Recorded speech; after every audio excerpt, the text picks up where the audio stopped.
Alaikum wa rahmatullahi ta'ala wa barakatuhu. Jama'a masu kallon mu barkamu da wannan lokaci, sanin da sake kasancewa tare da ku a wannan channel ta mai albarka take Abdallah. Kamar yadda muka saba yau ma muna dauke da wani sabon bidiyo. Bidiyon namu ne yau zan nuna muku yadda na cire kuɗi na wanda na samu a cikin wato PG World a wannan bidiyon da ne a jiya. Wanda idan ka biyo ni tun daga farkon bidiyon a ƙarshe za ga yanayin yadda na samu kuɗi a cikinsa da kuma yanayin yadda na yi withdrawing a cikinsa ta hanyar inviting da kuma ta hanyar wato investing a cikin wannan wato platform ɗin na PG World. Da haka domin gani sai ka biyo ni tun daga farkon bidiyon a ƙarshe. Kafin mu je zuwa cikin bidiyon muna da wanda bai danna alamar nan ta subscribe ba, ya daure ya danna alamar nan ta subscribe, sannan ya danna alamar ƙararrawa, sannan sai ya zaɓi all. Hakan zai sa a lokacin da muka saki wani sabon bidiyo kai tsaye za su sanar da kai. Yanzu kai tsaye mu je mu fara bidiyon.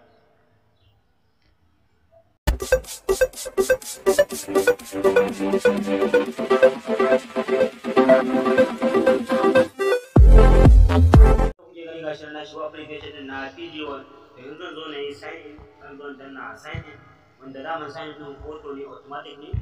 Kamar yadda kuke gani gashi na shigo, zan zo in danna nan gurin.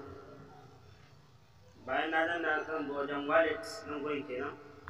Bayan na danna wallet, kamar yadda kuke gani za ku ga cewa ga 55,000 nan wanda na samu a cikin wannan wato application na wato GT World. To yanzu idan ina so in cire kuɗi na su koma account ɗina, zan danna wajen da aka rubuta withdraw.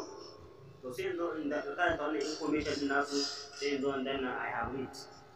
Sannan kuma na karanta na amince kuma da dokokin nasu. Yanzu zan zo nan gurin saka amount da nake son cire.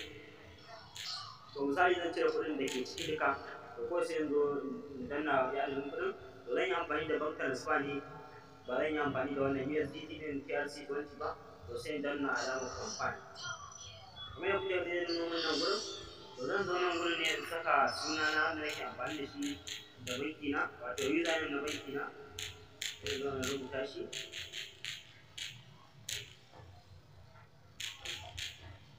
Kamar yadda kuke gani gashi ina rubuta username nawa.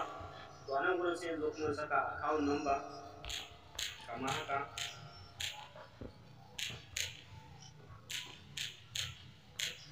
To kamar yadda kuke gani gashi nan na saka account number ɗina. Sai in zo nan kuma in zaɓi sunan banki na, sai in zaɓe shi. Bayan na zaɓi sunan banki sai kuma wato branch code, sai in zaɓi nan ma banki na Access Bank. To bayan na zaɓa sai ka zo ka tabbatar da account number ɗin daidai ne. Wato kawai sai ka zo ka danna confirm. Kamar yadda kuke gani sun ce your withdrawal application is successful, waiting for approve. To za su yi approve ne, za su je su checking. Da zarar sun gama checking din kawai kai ne kuɗin za su shiga cikin account ɗina, wanda a cikin wannan abu za su ɗebi kamar shi akwai kuɗin da suke ɗauka ladan cire kuɗi, wanda su ma za su ɗauki kamar misali 5% ne ko 10% a cikin abin da za ka cire. To kawai sai kai confirm. Yanzu wato wannan abun naka yana wanda review. Kamar yadda kuke gani wannan akwai na riga da na cire jiya 55,000, shi ma jiya na cire shi, an riga da an yi approve. To yanzu wannan gashi sun ce bin review ana duba shi, yana can ana checking domin a tabbatar da wannan withdrawal ɗin kai tsaye. Bayan an gama tabbatarwa zai jira a cikin account ɗina. Kamar yadda kuke gani withdrawal ɗin ya yi successful.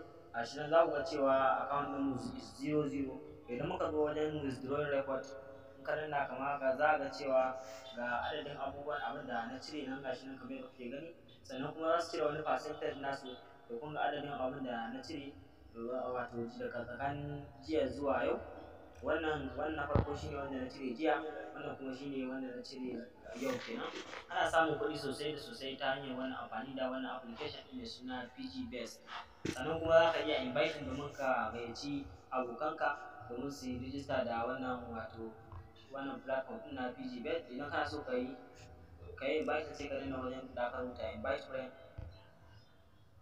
sai ka yi copy, sai ka je ka tura domin duk wanda ya amfani da link ɗin naka kai ne za a baka wani percentage a cikin abin da yake sawa a cikin wannan application. Sannan kuma kamar yadda kuke gani wannan shine wato tsare-tsaren nasu yadda yanayin income suke shigowa, wanda za ka duba nan wurin domin ka karanta. Wanda idan kana buƙatar wani taimako za ka ziyarci wannan Gmail ɗin domin ka je ka yi test, ka tura da message a wannan Gmail ɗin. Bayan ka gama karantawa ga baki ɗaya, gashi nan idan kai gashi nan kamar yadda kuke gani duk za ka tsaya ka bi ka karanta domin ka ga yadda ka'idojin wannan abu suke. Gashi nan kamar yadda kuke gani duk idan ka tsaya ka karanta za ka fuskanci komai. Yadda bayan ka gama karanta sai ka danna I have read. To a nan gurin za ka zo kamar yadda na ga muku a nan za ka zo a nan gurin ne za ka zo ka yi active wato ka sai domin ka je wajen TikTok domin ka sai da ka sai wa kare abinci. Karnukan kala-kala ne akwai panda da sauransu. Kamar yadda kuke gani idan ka saka 3,500 idan ka sai mai abincin 3,500 kullum za ka ci da shi sau ɗaya, to za a baka naira 480 a kowace rana, wanda a cikin wata ɗaya za ka samu 5,400. Ana samun riba sosai da sosai. Sannan kuma idan ka yi nan ƙasa idan ka saka 10,500 wanda wannan income ɗin an fi samun income sosai.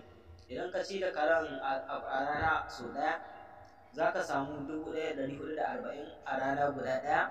Sannan kuma a cikin wata ɗaya za ka samu 13,200. Shi ma ana making money da shi sosai. Sannan idan ka sa 21,000 a cikin kwana 30 za ka samu naira 30,000 idan ka saka 30,000. Sannan idan ka saka 42,000 a rana za ka samu a wata ɗaya za ka samu 69,000. Idan kai nan ƙasa ma ga shi wanda in ka saka 84,000 a wata ɗaya za ka samu 156,000. Ana matuƙar samun kuɗi, ana making money da wannan platform. To kun ga yanayin yadda tsarin kasuwanci na yake, wanda ta hanyar wannan abu ne na yin investing kuma na cirewa kuɗi na cikin sauƙi ba tare da wata matsala ba, kuma kuɗin naka kai tsaye za su shiga cikin account ɗinka ba tare da wata matsala ba. Ina fatan kun ji daɗin wannan bidiyo, ku subscribe sannan ka danna alamar ƙararrawa ka zaɓi all. Sannan idan bidiyon ya burge ka danna mana alamar ta like. Mun gode sai mun haɗu a bidiyo.